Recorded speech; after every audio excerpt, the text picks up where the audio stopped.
ಆತ್ಮೀಯ ವಿದ್ಯಾರ್ಥಿ ಬಂಧುಗಳೇ, ವಿದ್ಯಾರ್ಥಿಗೊಂದು ಮಾತು ಎಂಬಂತಹ ಈ ಉಪನ್ಯಾಸ ಮಾಲಿಕೆಗಳ ಒಂದು ಸರಣಿಯನ್ನ ನಿಮ್ಮೆಲ್ಲರಿಗಾಗಿ ನಾನು ಪ್ರಸ್ತುತಪಡಿಸ್ತಾ ಇದ್ದೇನೆ. ವಿದ್ಯಾರ್ಥಿ ಅಂದ್ರೆ ಏನು? Who is A student? ವಿದ್ಯಾರ್ಥಿ ವಿದ್ಯೆಯನ್ನ ಅರ್ಥಿಸುವವನು ಅಥವಾ ಸಂಪಾದಿಸುವವನು ಅಂತ ಹೇಳಿ ಅರ್ಥ. ದಿನ ಶಾಲೆಗೆ ಹೋಗಿ ಬಂದ್ರೆ ಅಥವಾ ದೊಡ್ಡ ಬಿಲ್ಡಿಂಗ್ ಇರೋ ಶಾಲೆಗೆ ಹೋಗಿ ಬಂದ್ಬಿಟ್ರೆ ನೀವು ವಿದ್ಯಾರ್ಥಿ ಆಗಲ್ಲ. ವಿದ್ಯೆಯನ್ನ ಕಲಿಯುವಂತಹ ಪ್ರಯತ್ನಗಳಲ್ಲಿ ವಿದ್ಯಾರ್ಥಿಗೆ ಎದುರಾಗಬಹುದಾದಂತಹ ಅನೇಕ ಸಮಸ್ಯೆಗಳು ಅಥವಾ ಅವರ ಮನಸ್ಥಿತಿಯನ್ನ ಅರ್ಥೈಸಿಕೊಳ್ಳದಂತಹ ಈ ಸಮಾಜ, ಇದೆಲ್ಲದರ ಬಗ್ಗೆ ಹೇಳುವಂತಹ ಒಂದು ಪುಟ್ಟ ಪ್ರಯತ್ನವನ್ನ ಮಾಡ್ತೇನೆ. ಇಲ್ಲಿ ನಾನು ನಿಮಗೆ ಉಪದೇಶ ಮಾಡ್ತಾ ಇಲ್ಲ. ಇಲ್ಲಿ ನನ್ನ ಒಂದು ಅನುಭವದ ಆಧಾರದ ಮೇಲೆ ಕೆಲವೊಂದಷ್ಟು ವಿಚಾರಗಳನ್ನ ಹೇಳೋ ಪ್ರಯತ್ನ ಮಾಡ್ತೀನಿ. ಅದು ನಿಮಗೆ ನಿಮ್ಮ ವಿದ್ಯಾರ್ಥಿ ಜೀವನಕ್ಕೆ ಹೆಲ್ಪ್ ಆದರೆ ಬಹಳ ಸಂತೋಷ ಅಂತ ಅನ್ಕೊಳ್ತೀನಿ. ನೋಡಿ ಮಕ್ಕಳ, ವಿದ್ಯಾರ್ಥಿ ಯಾರು ಅಂತಂದಾಗ ನಾನು ಆಗ್ಲೇ ಹೇಳಿದೆ, ವಿದ್ಯೆಯನ್ನ ಅರ್ಥೈಸುವವನು ಅಥವಾ ವಿದ್ಯೆಯನ್ನ ಸಂಪಾದಿಸುವವನು ಅಂತ ಹೇಳಿ. ವಿದ್ಯೆ ಸಂಪಾದನೆ ಅಂದ್ರೆ ಹೇಗೆ? ಯೋಚನೆ ಮಾಡಿ, ನಿಮ್ಮ ತಂದೆ ಹೇಗೆ ಸಂಪಾದಿಸ್ತಾರೆ ಅಂತ ಹೇಳಿ. ಅವರು ತಾವು ಮಾಡುವಂತಹ ಕೆಲಸವನ್ನ ಅತಿ ಜಾಗರೂಕತೆಯಿಂದ, ಅತಿ ತಾಳ್ಮೆಯಿಂದ, ವಿನಯಪೂರ್ವಕವಾಗಿ ಹಾಗೂ ಆಸಕ್ತಿದಾಯಕವಾಗಿ ಅವರು ಅದನ್ನ ಮಾಡ್ತಾರೆ. ಅವರು ಮಾಡುವಂತಹ ಕೆಲಸದಲ್ಲಿ ಆಗ ಅವರಿಗೆ ಯಶಸ್ಸು ಸಿಗುತ್ತೆ. ಆ ಯಶಸ್ಸಿನಿಂದ ಅವರು ಹಣವನ್ನ ಸಂಪಾದನೆ ಮಾಡ್ತಾರೆ. ಅವರ ಹಣ ಸಂಪಾದನೆ ಅದು ಧನಾರ್ಜನೆ. ನೀವು ವಿದ್ಯೆ ಸಂಪಾದನೆ ಮಾಡಿದ್ರೆ ಅದು ವಿದ್ಯಾರ್ಜನೆ. ವಿದ್ಯೆ ಅಂತಂದ್ರೆ ಏನು ಅನ್ನುವಂಥ ಪ್ರಶ್ನೆ ನಿಮ್ಮಲ್ಲಿ ಏನಾದರೂ ಇದ್ರೆ ಬಹಳ ಸುಂದರವಾದಂಥ ಒಂದು ವ್ಯಾಖ್ಯಾನವನ್ನ ಕೊಡಬಹುದು. ಭೌತಿಕವಾಗಿ ಯಾವುದಾದರೂ ಒಂದು ವಿಷಯದ ಸೂಕ್ಷ್ಮತೆಯನ್ನ, ಅದರ ಆಳ ಅಗಲವನ್ನ ಅರಿತುಕೊಳ್ಳೋದೇ ವಿದ್ಯೆ. ವಿದ್ಯಾರ್ಥಿ ಅಂದ್ರೆ ತನ್ನನ್ನು ಒಂದು ವಿಷಯದಲ್ಲಿ ಪರಿಣಿತಿ ಪಡೆಯಲು ಅಗತ್ಯವಾದ ಯಾವುದೇ ವಿಷಯದ ತೀವ್ರ ಬೌದ್ಧಿಕ ಏರ್ಪಾಟಿಗೆ ಸಮರ್ಪಿಸಿಕೊಳ್ಳುವ ಯಾರಾದರೂ ಆಗಬಹುದು, ಅವರನ್ನ ವಿದ್ಯಾರ್ಥಿ ಅಂತ ಕರಿತೀವಿ. ನಿಮಗೆಲ್ಲ ಗೊತ್ತೇ ಇದೆ, ವಿದ್ಯೆ ಮತ್ತೆ ಈ ನಮ್ಮ ಈಗಿನ ಕಾಲದ ಒಂದು ಪರಿಸ್ಥಿತಿಯಲ್ಲಿ ಇರ್ತಕ್ಕಂತಹ ಒಂದು ವ್ಯವಸ್ಥೆ ಬಹಳ ಆಶ್ಚರ್ಯಗೊಳಿಸುವಂಥದ್ದು. ವಿದ್ಯಾರ್ಥಿಗಳಿಗೆ ಕೆಲವೊಂದಷ್ಟು ಸಾಮಾನ್ಯವಾದಂತಹ ಗುಣಗಳಿರಬೇಕು ಅಂತ ಹೇಳ್ಕೊಂಡ್ಬರ್ತೀವಿ.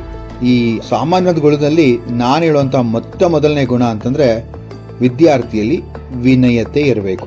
ವಿದ್ಯಾರ್ಥಿಗೆ ವಿನಯ ಇತ್ತು ಅಂತಂದ್ರೆ ಆ ವಿನಯ ಅವನಿಗೆ ಅಥವಾ ಅವಳಿಗೆ ವಿದ್ಯೆಯನ್ನ ದಯಪಾಲಿಸುವಂತಹ ಮಾರ್ಗದಲ್ಲಿ ಅತಿ ಸರಳತೆಯನ್ನು ತಂದುಕೊಡುತ್ತೆ. ವಿದ್ಯಾ ದದಾತಿ ವಿನಯಂ ವಿನಯಾದಾತಿ ಪಾತ್ರತ್ವಂ ಪಾತ್ರತ್ವ ಧನಮಾಪ್ನೋತಿ ಧನಾತ್ ಧರ್ಮ ತತಃ ಸುಖಂ ಅಂತ ಹೇಳಿ ಹೇಳುವಂತ ಮಾತಿದೆ. ವಿದ್ಯಾರ್ಥಿಗೆ ಎರಡನೇ ಬಹಳ ಪ್ರಮುಖವಾದಂಥದ್ದು, ನನಗನ್ಸೋ ಮಟ್ಟಿಗೆ ಬಹಳ ಪ್ರಮುಖವಾದಂತಹ ಒಂದು ಗುಣ ಅಂತಂದ್ರೆ ತಾಳ್ಮೆ. ನಮ್ಮ ಮಕ್ಕಳಲ್ಲಿ ಈಗಿನ ಕಾಲದಲ್ಲಿ ತಾಳ್ಮೆ ಇಲ್ಲ.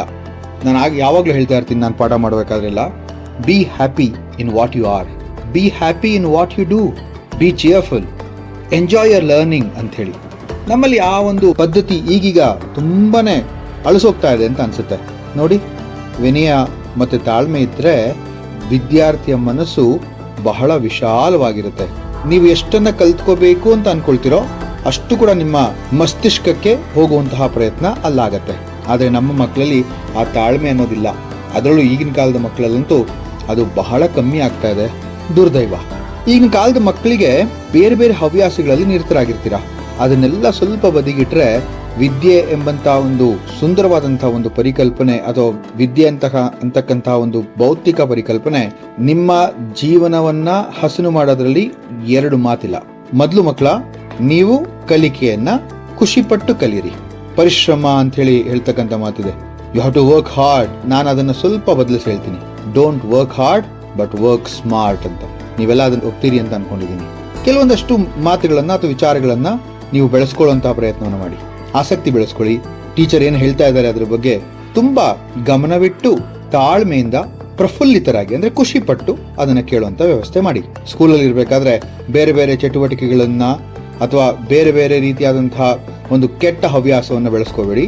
B happy whatever you do, be happy in everything. Be cheerful. ಅದ್ ನೋಡಿ ಎಷ್ಟು ಚೆನ್ನಾಗಿದೆ. ಬಿ ಚಿಯರ್ಫುಲ್ ಅಂದಾಗ ಮನಸ್ಸು ಪ್ರಫುಲ್ಲಿತವಾಗಿದ್ರೆ, ಮನಸ್ಸು ಸಂತೋಷವಾಗಿದ್ರೆ, ಆಗ ನಿಮಗೆ ಶಿಕ್ಷಕರು ಮಾಡುವಂತಹ ಪಾಠ ನೇರವಾಗಿ ನಿಮ್ಮ ಮನಸ್ಸಿಗೆ ಮತ್ತೆ ನಿಮ್ಮ ಮಸ್ತಿಷ್ಕಕ್ಕೆ ಹೋಗುತ್ತೆ. ಎಷ್ಟೋ ಜನಕ್ಕೆ ಒಂದಷ್ಟು ಪ್ರಶ್ನೆಗಳಿದ್ದಾವೆ. ಆ ಪ್ರಶ್ನೆಗಳನ್ನೆಲ್ಲ ನಾನು ಉಪನ್ಯಾಸ ಮಾಲಿಕೆಯಲ್ಲಿ ಹೇಳುವಂತಹ ಪ್ರಯತ್ನವನ್ನ ಮಾಡ್ತೇನೆ. ನೋಡಿ, ಮೊದಲು ನಿಮ್ಮಲ್ಲಿ ಒಂದು ಆತ್ಮತೃಪ್ತಿಯನ್ನು ಬೆಳೆಸ್ಕೊಳ್ಳಿ. ಸೊ ಅದನ್ನ ಸೆಲ್ಫ್ ಸ್ಯಾಟಿಸ್ಫ್ಯಾಕ್ಷನ್ ಅಂತ ಕರೀತಾರೆ. ನಾನೇನು, ನನ್ನಲ್ಲಿ ಎಷ್ಟಾಗತ್ತೆ, please try to know your limits. ನೋಡಿ, ನಿಮಗೆ ಗೊತ್ತಿದೆ ಅನ್ಸುತ್ತೆ, ಎಲ್ಲರೂ ಕೂಡ ಲಾಂಗ್ ಜಂಪ್ ಅಂತ ಹೇಳಿ ನೀವು ಮಾಡ್ತೀರಾ ಸ್ಕೂಲ್ಗಳಲ್ಲಿ, ಎಲ್ಲರೂ ಕೂಡ ಒಂದೇ ತರನಾಗಿ ಒಂದೇ ದೂರಕ್ಕೆ ಎಗರಕ್ಕಾಗತ್ತಾ? ಇಲ್ಲ ತಾನೆ. ಒಬ್ಬೊಬ್ಬರದು ಒಂದೊಂದು ಡಿಸ್ಟೆನ್ಸನ್ನ ನೀವು ಮೇಂಟೈನ್ ಮಾಡಿರ್ತೀರಿ. ಯಾಕೆ ಅಂತಂದ್ರೆ ಎಲ್ಲರ ಕ್ಷಮತೆ ಅಂದರೆ ಪೊಟೆನ್ಷಿಯಲ್ ಅಂತ ಕರಿತೀವಲ್ಲ, ಅದು ಸರಿಸಮನಾಗಿರಲ್ಲ. It won't be equal. ಕೆಲವರಿಗೆ ಒಂದು ವಿಚಾರದಲ್ಲಿ ಬಹಳ ಆಸಕ್ತಿ ಇರುತ್ತೆ. ನೋಡಿ, ಚೆನ್ನಾಗಿ ಓದಿರೋಂಥ ಹುಡುಗ ಅಥವಾ ಹುಡುಗಿ ನೃತ್ಯದಲ್ಲಿ ಅಂದರೆ ಡ್ಯಾನ್ಸಲ್ಲಿ ತುಂಬ ಚೆನ್ನಾಗಿರ್ಬೋದು, ಅಥವಾ ಮ್ಯೂಸಿಕಲ್ಲಿ ತುಂಬ ಚೆನ್ನಾಗಿರ್ಬೋದು, ಅಥವಾ ಸುಂದರವಾಗಿ ಚಿತ್ರಗಳನ್ನು ಬರೆಯುವಂತಹ ಹವ್ಯಾಸ ಬೆಳೆಸ್ಕೊಂಡಿರ್ಬೋದು. ನೋಡಿ, ಇದೆಲ್ಲ ಅವರವರ ಯೋಗ್ಯತೆಗೆ, ಅವರವರ ಕ್ಷಮತೆಗೆ ಬಿಟ್ಟಿದ್ದು. ಯಾರನ್ನೋ ನಿಮ್ಮ ಒಂದು ಕ್ಷಮತೆಗೆ ಅಥವಾ ಯಾರನ್ನೋ ನಿಮ್ಮನ್ನು ನೀವು ಕಂಪೇರ್ ಮಾಡ್ಕೋಬೇಡಿ. ಯಾಕೆಂತಂದರೆ ಈ ಕಂಪೇರಿಂಗ್ ಅಂತ ಬಂದಾಗ್ಲೇ ನಮ್ಮಲ್ಲಿ ಉದಾಸೀನತೆ ಮತ್ತು ಬೇಜಾರು ಮತ್ತು ಒಂದು ಕೀಳರಿಮೆ ಉಂಟಾಗುವಂಥ ಚಾನ್ಸಸ್ ಜಾಸ್ತಿ ಇರುತ್ತೆ. ಸೊ ಏನು ಮಾಡಿ ಅಂತಂದರೆ, ಮೊದಲು ಕಲಿಕೆಯ ಒಂದು ಮನೋಭಾವವನ್ನು ಬೆಳೆಸ್ಕೊಳ್ಳಿ. ಎಂಜಾಯ್ ಯುವರ್ ಲರ್ನಿಂಗ್ ಅಂತ ನಾನು ಆಗಲೇ ಹೇಳಿದೆ. ಆರಾಮಾಗಿ ನೀವು ಮಾಡ್ತಿರುವಂಥ ಕೆಲಸ ಸುಲಭವಾಗಿ ಆಗಬೇಕಾಗಿರುವಂತಹ ಕೆಲಸ ಇದು. ಆದರೆ ನಮ್ಮಲ್ಲಿ ಅದನ್ನು ಒಂದು ದೊಡ್ಡ ಅಶ್ವಮೇಧ ಯಾಗದ ಥರ ನಾವು ಮಾಡಿಕೊಂಡು ತುಂಬ ಕಷ್ಟ ಬಿದ್ದು, ಅಪ್ಪ ಅಮ್ಮನ ಒಂದು ಈ ಕಡೆ ಟೆನ್ಷನ್ನು, ಆ ಕಡೆ ಸ್ಟ್ರೆಸ್ಸು, ಟೀಚರ್ಸ್ನ ಒಂದು ಸ್ಟ್ರೆಸ್ಸು ಅಥವಾ ನೀವು ಅವ್ರ ಟೆನ್ಷನ್ನು, ಇದೆಲ್ಲ ನಿಮಗಾದಾಗ ಕಲಿಕೆ ಹಾಗೆ ಸಡಿಲ ಆಗ್ತಾ ಒಂದು ದಿವಸ ನಿಂತೋಗುತ್ತೆ. ಕಲಿಕೆ ಅಂತಂದರೆ ಒಂದು ಸುಂದರವಾದಂಥ ರಹದಾರಿ ಇದ್ದ ಹಾಗಿರಬೇಕು. ಮೇನ್ ರೋಡ್ ಅಂತೀವಲ್ಲ ಹಾಗೆ, ಎಷ್ಟು ಸುಲಲಿತವಾಗಿ ಗಾಡಿ ನೋಡಿ ಆರಾಮಾಗಿ ಮೇನ್ ರೋಡಲ್ಲಿ ಹೋಗುತ್ತಲ್ಲ, ಹಾಗೆ ನಿಮ್ಮ ಕಲಿಕೆ ಕೂಡ ಹಾಗೆ ಇರಬೇಕು. ಅದಕ್ಕೆ ನೀವು ಕೆಲವೊಂದಷ್ಟು ಮಾನಸಿಕವಾಗಿ ಮತ್ತು ಭೌತಿಕವಾಗಿ ನೀವೇನು ಮಾಡಬೇಕು ಅಂದರೆ ತಯಾರಾಗಿರಬೇಕು. ಅದು ಹೇಗೆ ಅಂತೇಳಿ ಮುಂದಿನ ಒಂದು ಉಪನ್ಯಾಸ ಮಾಲಿಕೆಯಲ್ಲಿ ಹೇಳ್ತೀನಿ. ಇದನ್ನು ಕೇಳಿದ್ದಕ್ಕೆ ಧನ್ಯವಾದಗಳನ್ನು ಹೇಳ್ತಾ ಈ ಒಂದು ಉಪನ್ಯಾಸ ಮಾಲಿಕೆಯನ್ನು ಸಮಾಪ್ತಿಗೊಳಿಸ್ತೀನಿ. ಧನ್ಯವಾದ.